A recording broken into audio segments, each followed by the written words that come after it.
Hello everyone, আসসালামু আলাইকুম। আমি কিন্তু আজকে চলে যাচ্ছি সেই কুয়াকাটার সি বিচ, মানে সি বিচ যেখানে সি ফুড পাওয়া যায়। আর এখানে বাম সাইডে একটা জিনিস দেখুন, মানে একদম লাইন বাই লাইন চটপটির দোকান।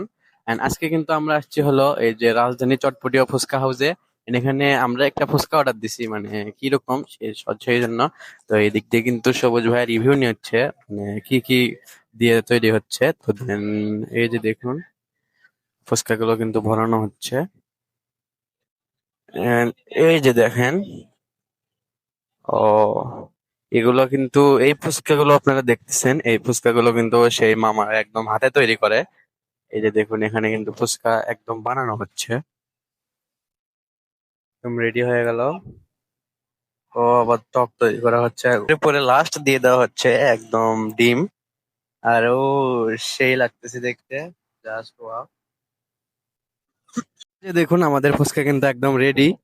আর এই যে সবুজ ভাইয়া খাচ্ছে। এখানকার কিন্তু ফুচকাটা একদমই বাজে ছিল, কারণ এখানে ব্যবহার করা হয়েছিল টেস্টি সল্ট, আর এই টেস্টি সল্টের কারণে একদমই ফুচকাটা নষ্ট হয়ে গেছে।